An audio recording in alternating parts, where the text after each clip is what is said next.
Assalamualaikum warahmatullahi wabarakatuh. Selamat pagi. Pertama sekali terima kasih kepada sahabat-sahabat yang hadir hari ini. Saya perkenalkan dulu tuan rumah, Kak Jan, apa namanya ni, daripada PPIM, bersama dengan saya, sahabat daripada Peta, Bos Jebat, dan sahabat peguam kita, Saudara Roy. Selepas ini dia akan menerangkan beberapa daripada aspek undang-undang secara teliti. Pertama sekali, ini berkenaan dengan Kampung Bunga Raya.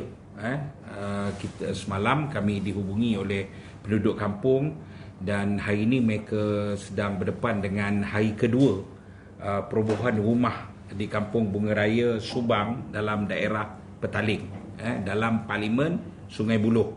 Dia menarik tu. Dia dalam daerah Petaling, Subang, tetapi dalam Parlimen Sungai Buloh, yang ada komuniti ini terdiri daripada pelbagai bangsa dan majoritinya adalah orang India, kan? Dan ini merupakan aspek paling menarik. Selama ini PPIM, kami Peta dan sebagainya, kita dikenali sebagai pembela dalam isu Melayu dan Islam. Kita keluar kerana isu Melayu dan Islam ini adalah mempertahankan hak Melayu dan Islam. Tetapi kita bukan nak ambil hak Cina, hak India, tak. Kita pertahan hak Melayu dan Islam. Dalam perkara yang sama, apabila ada walaupun siapa, termasuk sahabat-sahabat daripada kaum India yang masih warga negara Malaysia, punya masalah dan ditindas, kami mengambil langkah bahawa itu wajib sebagai orang Melayu dan Islam mempertahankan perkara tersebut. Okey, baik.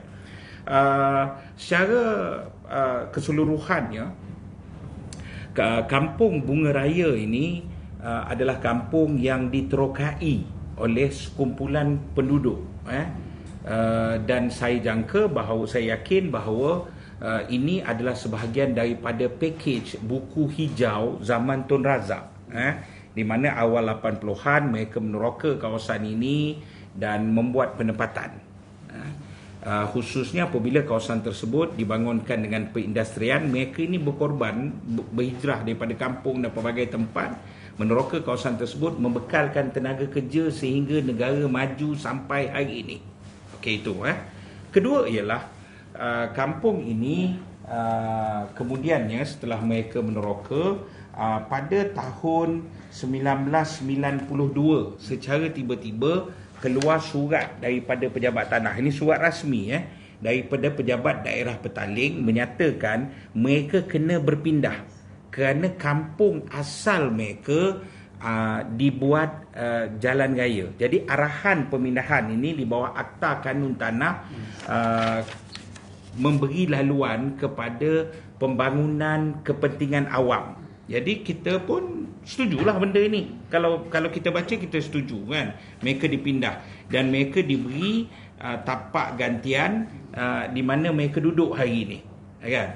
Dalam pada masa 92, ingat, arahan pindahnya adalah kerana projek kepentingan awam, nak buat jalan raya.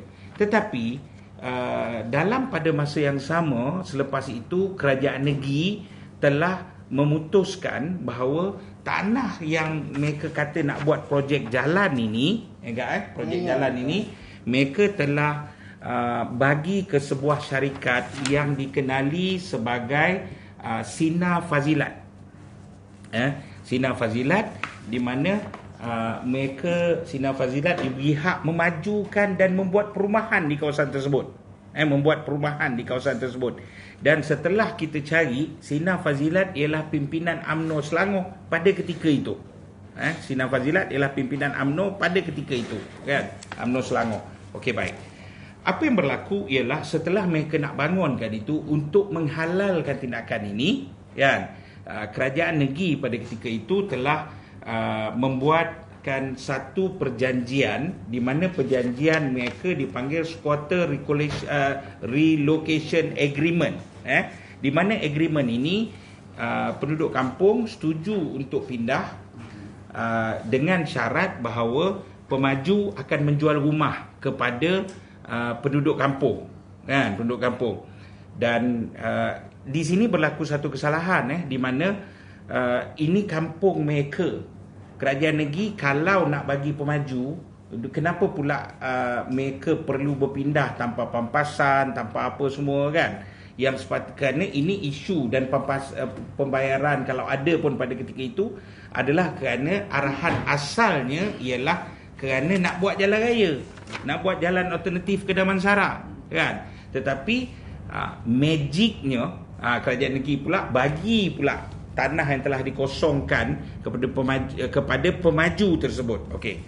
Maka perjanjian pun dibuat di mana penduduk membeli rumah di situ pada harga sekitar 30,000. Mula-mula 25,000. 25,000. Mula-mula dijanjikan oleh Sina Fazilat ni masa tahun 1993 masa dia pindah ke Rumah Panjang tu, dijanjikan rumah kos rendah subsidi kan, harga 25,000. Dia akan build bersama dengan PKNS kalau tak silap saya. Okay, dan baik. Akan siap dalam masa 18 bulan. Dan akan siap. Ini tahun 93 tau. Akan siap pada masa 18 bulan. Maka penduduk bersetuju dan penduduk buat pinjaman bank. Buat pinjaman bank. Cikgu, lepas tu cikgu dia hilang, dia bawa pula another developer. Okey. Dan buat perjanjian dengan bank, dan ada di antara penduduk tersebut sudah selesai pun ialah tahun 93, dan ada yang dah selesai hari ini bayaran bank, dan ada penduduk pula yang melihat bahawa mereka rumah tak tentu harah apa semua, kerajaan lepas tangan, dan ada yang tidak dibayar pinjaman bank tersebut kerana mereka tidak puas hati dengan perkara itu. Jadi yang lebih menarik pula, secara tiba-tiba tanah tempat mereka duduk ini telah diberi kepada sebuah syarikat lain. Menariknya apa? Ironinya apa? Syarikat lain itu pemiliknya sama dengan syarikat asal Sina Fazilat. Pemiliknya sama dengan pemilik ini Sina Fazilat, dan hanya bertukar owner sahaja. Kan? Ini kerajaan negeri salahlah. ADO tanah, DO setelah melakukan satu kesalahan, walaupun tidak masuk caveat rasmi dalam geran tanah, untuk tukar owner tanah, mereka harus tahu tanah tersebut dah ada pemaju, dah ada pembeli, dah ada projek gagal dan boleh tukar, dan akhirnya mereka dipaksa pula untuk tanda tangan agreement baru. Kononnya ada rumah baru yang mereka nak beli, rumah lama tak deliver, mereka berhutang kan. Jadi berlaku benda ini, dan ketika proses tukar nama syarikat baru ini, penduduk telah melibatkan proses mahkamah, dan pemaju yang baru dengan nama pemaju baru ini, nama dengan pemilik baru, pemilik yang sama telah masuk mahkamah. Ketika itu ahli Parlimen Subang ialah Sivarasa Rasiah. Yalah, pada ketika itu, dan pada ketika itu dalam keputusan mahkamah yang kita baca, kita jadi pelik. Kenapa? Kerana peguam yang disediakan oleh ahli parlimen ini, kan, ahli parlimen ini cuba membuktikan bahawa pemilik ini adalah penyewa di kawasan tersebut, kan, dan akhirnya mahkamah menolak berdasarkan dia bukan penyewa. Jadi bagi saya mahkamah tidak salah, tetapi mahkamah dibekalkan oleh maklumat yang salah apabila peguam yang juga dipersetujui ahli parlimen provide peguam tersebut menyatakan fakta kes yang salah. Mereka bukan penyewa, mereka adalah asalnya pemilik tanah berdasarkan buku hijau zaman Tun Razak. Mereka diarah pindah berdasarkan arahan kerajaan. Ini pada tahun 92, arahan kerajaan kerana buat projek berkepentingan awam, projek jalan raya, ini kanun tanah ini, kan. Tetapi kerajaan telah melakukan kesalahan, kemudian pada tahun 93, ni kerajaan 93 dulu melakukan kesalahan apabila tanah ini tak jadi untuk buat jalan alternatif ke Damansara, mereka bagi pula ke sebuah syarikat. Dan mereka ada perjanjian dengan syarikat tersebut, kan? Dan syarikat yang sama, bukan syarikat yang sama, owner yang sama pula buka syarikat lain, permainkan penduduk, permainkan rakyat dengan diberi ruang oleh kerajaan untuk memiliki tanah selepas daripada syarikat ini gagal. Saya merasakan ini satu benda yang sangat mengarut dan tak perlu tuding jari siapa salah. Penduduk kena diselesaikan dengan segera. Hari ini adalah hari kedua di mana rumah mereka sedang dirobohkan. Tadi saya berhubung dengan beberapa ahli Dewan Undangan Negeri Selangor. Mereka bersetuju dalam masa mungkin hari ini ataupun besok akan ada satu perjumpaan dengan penduduk, untuk mencari penyelesaian ini. Tapi hakikatnya penduduk juga dah jumpa Menteri Besar. Saya maklumkan sebelum perobohan, sebaik arahan roboh ini dibenarkan oleh mahkamah, penduduk pergi jumpa Menteri Besar. Malangnya Menteri Besar Negeri Selangor ini tak ubah macam Datuk Seri Anwar Ibrahim. Dia sama, school of thought yang sama. Bila rakyat jumpa, dia akan bagi halwa telinga, kan? Janji itu, janji ini. Malah jaminan dia, tak apa, kau duduk dulu situ. Ada Menteri Besar boleh jawab macam tu. Kan, kau duduk di situ, akhirnya hari ini tak ada siapa ambil tanggungjawab. Ada orang dalam pantang, ada ibu tunggal, ada OKU, ada pelbagai, ada bayi sekecil baru bersalin beberapa hari baru bersalin. Sekarang ini mereka guna gangster, guna pendekatan cara gangster dengan potong api, potong air, kan? Kamu nak biarkan apa? Dan kita juga akan membawa dalam hari ini ataupun besok, saya nak jumpa dengan saudara Richie. Saudara Richie ni antara pemimpin pemuda di sana, penduduk kampung di sana, yang di mana mereka pertahankan. Saudara Richie ini Rishi, dia menerima ugutan, motornya dibakar. Malam tadi dibakar. Saya pun tak faham, pasukan polis datang ramai ke kawasan tersebut menjadi pelindung kepada pemaju, kontraktor, orang kaya dan orang miskin ditindas. Dan apa yang berlaku ialah perbuatan jenayah ini seolah-olah menjadi halal pula. Nak untuk rumah secara proper, nak laksana secara proper berdasarkan perintah mahkamah. Tetapi jangan guna pendekatan gangster, sebab negara ni negara hukum, negara ni bukan negara yang dikendalikan secara hutan. Siapa kuat dia boleh buat apa saja. Okey, jadi saya serah pada peguam dulu. Kan, saudara Roy.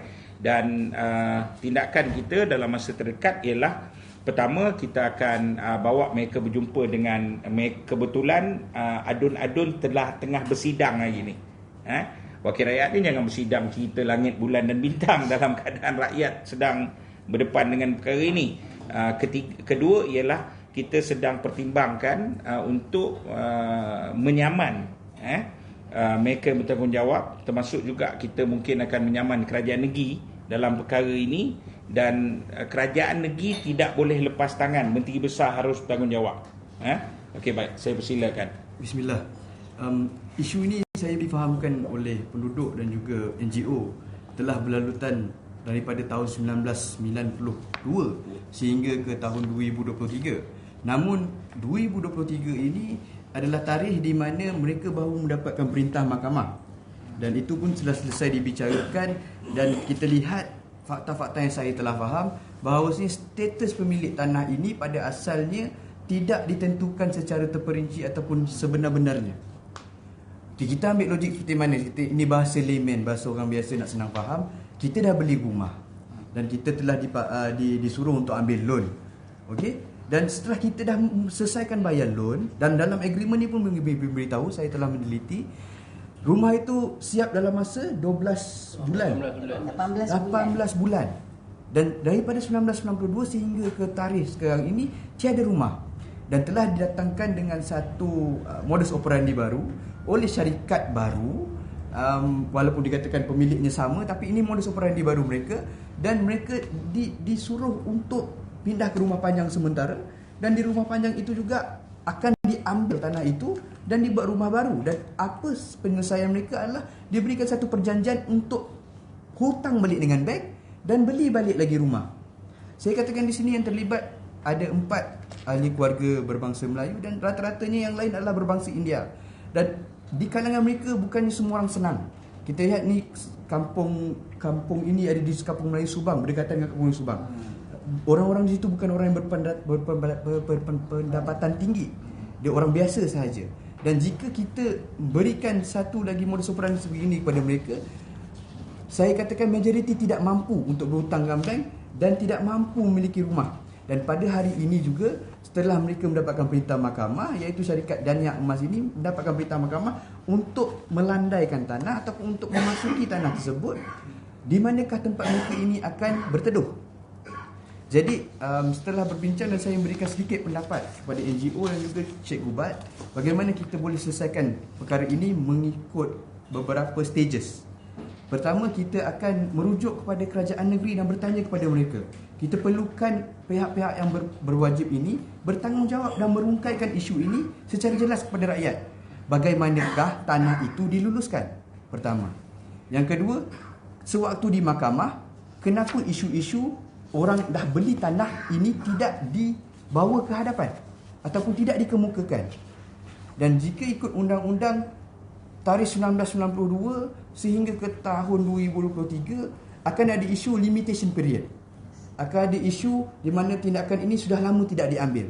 Namun saya difahamkan juga segala perkara ini baru saja dirungkaikan dan berada dalam pengetahuan penduduk pada perintah itu baru ingin dilaksanakan.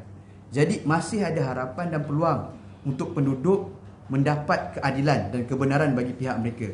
Cumanya adanya PC di sini saya percaya untuk memberikan satu bukan desakan tapi meminta untuk kerajaan ataupun orang yang bertanggungjawab berfikir lebih panjang bagaimana untuk memberikan pampasan ataupun keadilan bagi orang-orang yang terjejas ini.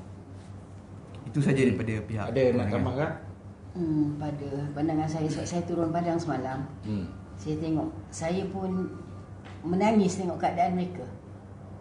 Macam Rishi sendiri, rumah dia robohkan. Dia tak boleh nak terima sebab dia dah habis buat bayaran loan sebanyak 37,000. Loan dah beberapa belas tahun dah habis. Jadi pada saya tengok kalau nak pindah perpindahan pun daripada rumah panjang tak akan makan masa sampai 31 tahun. Dah ada orang duduk kat situ. Rumah panjang tu pula atas dia dah ada rumput-rumput ni. Cikgu buat teruk sangat. Jadi saya minta kerajaan Selangor pekalah perkara ini. Janganlah kita ni asyik buat rumah untuk warga asing, untuk rakyat Malaysia, warga negara sendiri kita abaikan. Saya tengok keadaan rumah panjang tu, rasanya rumah panjang pun dah terbenam ke bawah. Orang tak boleh duduk, ada yang dah meninggal owner dia. Sebab tu yang Rishi tu terasa sangat. Sebab mak dia pun dah meninggal. Jadi mak dia kata sampai aku mati pun aku tak dapat rumah. Sebab tu dia fight all out untuk mak dia jugalah rumah tu. Okey. Kita akan turun ke site ground zero, kemudian kita akan bawa penduduk pergi adun. Okey, saya nak ulang satu benda yang semua orang kena ingat kampung ini kampung di bawah program apa nama ni buku hijau Tun Razak. Mereka sahut seruan kerajaan, mereka turun ke tanah, mereka membekalkan tenaga terhadap pembangunan sehingga tahun 92 arahan kerajaan ialah pengosongan tanah kerana projek kepentingan awam di mana nak buat jalan alternatif ke Damansara. Ini okey, baik. Tetapi secara tiba-tiba sebuah syarikat dapat tanah tersebut. Maknanya ini adalah palsu, tipu dan niat jahat. Saya tak boleh simpan prasangka itu. Kedua ialah syarikat yang dapat itu syarikat Sina Fadilat Malaysia Sdn Bhd. Nama hebat kan. Okey, siapa owner syarikat ini? Owner syarikat itu laki bini, Siti Maimunah binti Haji Hashim dan Sumadi Ismail. Kita buat carian siapa Sumadi Ismail. Dia pemimpin UMNO Negeri Selangor pada ketika itu. Engkau keluar arahan dengan sengaja, lepas tu kau bagi kepada pemimpin UMNO owner tanah. Pemimpin UMNO itu buat perjanjian dengan penduduk, kononnya nak bekal rumah murah kepada mereka.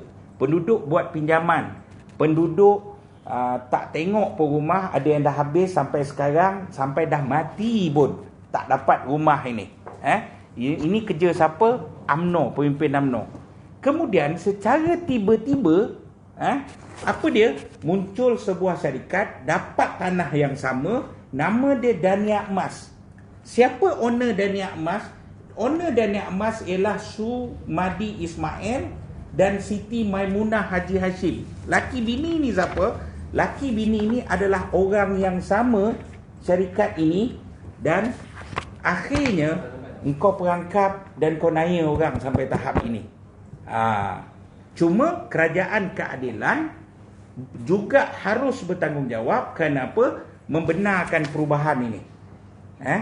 Kedua ialah hari ini membenarkan sehingga rumah penduduk dengan janji palsu, penipu Menteri Besar Selangor, bagi sedap telinga dengar, tapi langsung tak ambil tanggungjawab.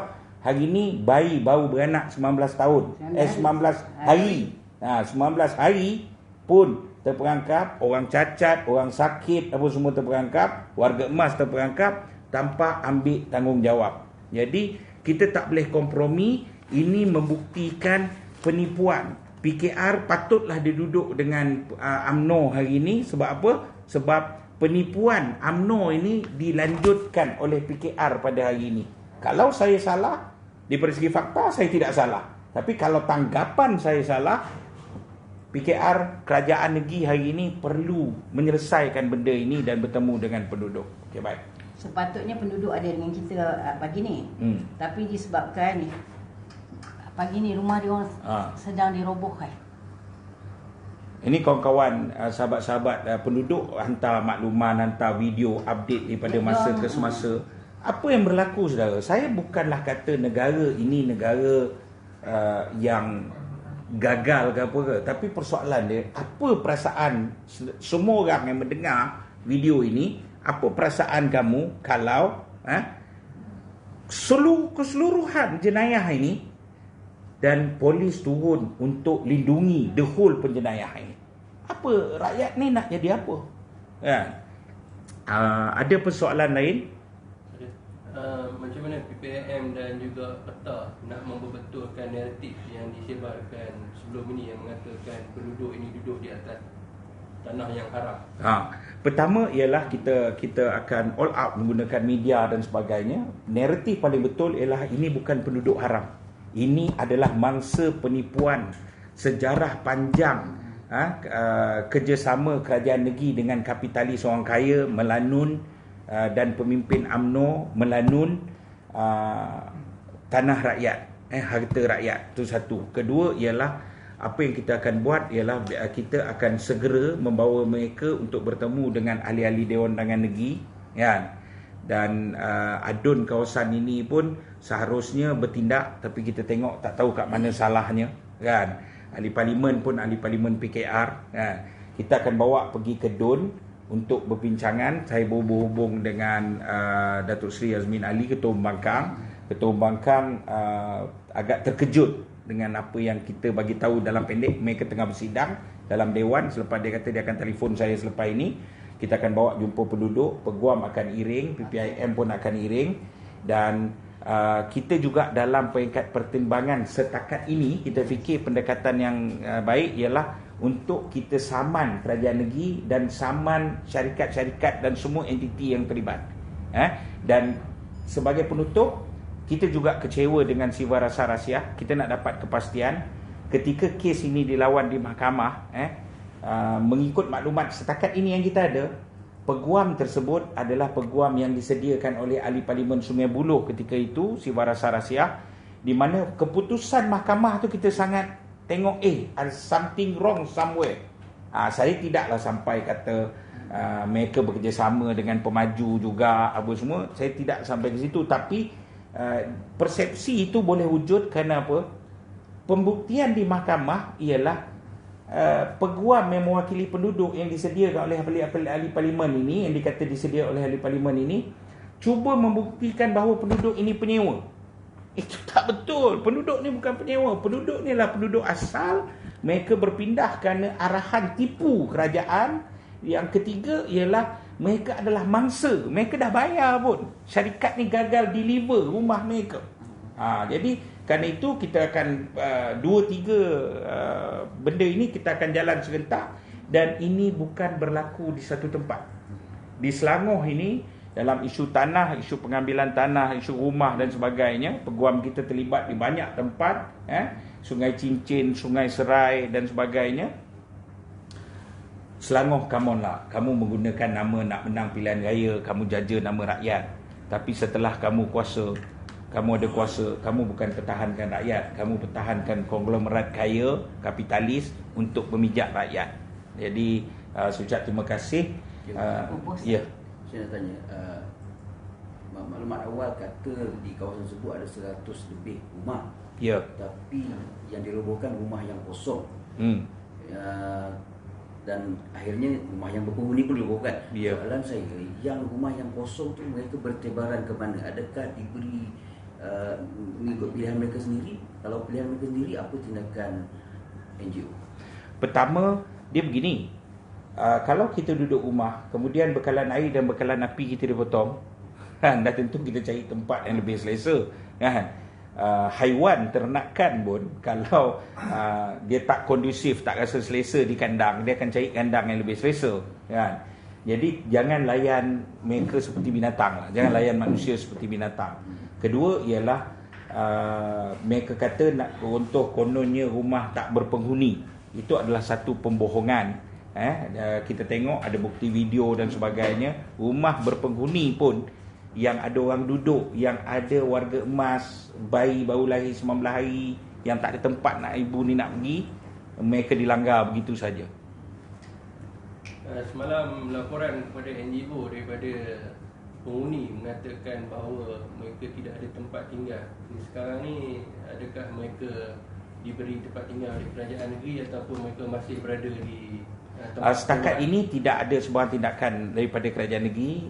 Saya beritahu penduduk, kebanyakan ada di kalangan penduduk tersebut membuat keputusan untuk terus stay put di kawasan tersebut. Ada yang buat keputusan berkemah dan sebagainya. Ada sebahagian besar sudah tentu ialah dia warga emas. Dia tumpahlah rumah adik dia ke, rumah pakcik dia ke, kan, rumah anak saudara dia ke. Tapi hampir semua, bukan saja B40, tapi B40 kelas bawah daripada segi pendapatan mereka. Kalau mereka bukan miskin, mereka tak duduk rumah tu. Mereka dah ditipu oleh pemaju dan mereka telah habiskan sebahagian besar hidup mereka untuk bayar hutang rumah yang tidak wujud. Tipu berganda. Ini tipu berganda-ganda ni. Tak ada pula suruh mereka baru ni orang kata ada jumpa seorang YB lah. Dia kata dia boleh recommendkan dapat rumah kat Cyber Jaya, kalau tak silap saya, untuk 15 keluarga dengan harga 150,000. Dia kena buat hutang baru.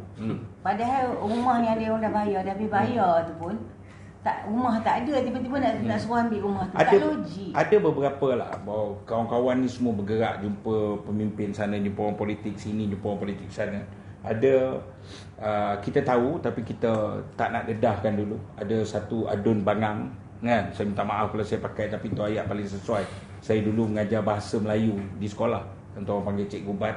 Jadi ayat saya pilih itulah ayat paling sesuai. Ada seorang wakil rakyat bangang pula mencadangkan kepada penduduk, kononnya dia boleh bantu cari rumah, dan harga rumah tersebut 100,000 lebih, dan penduduk kena bayar lagi. Yang rata-rata keseluruhan penduduk di situ dah blacklist. Kerana apa? Beberapa puluh dah selesai hutang bank, tapi hampir semua, ramai yang tak selesai hutang bank ini, dan mereka di blacklist. Dan ada pula mereka yang berdepan dengan tindakan mahkamah kerana tak nak bayar hutang bank apa semua. Dan penduduk di sini sedang ditindas dengan keadaan yang sangat teruk. Okey, ada apa lagi? Tak ada.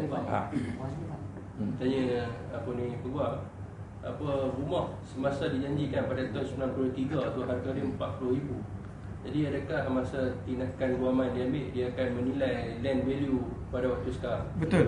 Kebiasaannya memang kita akan ikut land value sekarang, the current land value. Kalau kita tengok daripada tahun 1993 pun, isu yang terjadi dan isu yang telah dibentangkan di mahkamah adalah isu yang berbeza. Jadi kita akan ambil kira bagaimana isu tu dia berkembang daripada hanya rumah yang mereka beli 40,000, damages, kerugian awam mereka bagaimana, dan sehingga ke hari ini even kos peguam pun kita akan cuba kirakan sekali ikut current value. Okey. Okey, baik. Terima kasih. Nak soalan tak ada ni? Kena Nak makan. apa dah? Dia senang bertanya.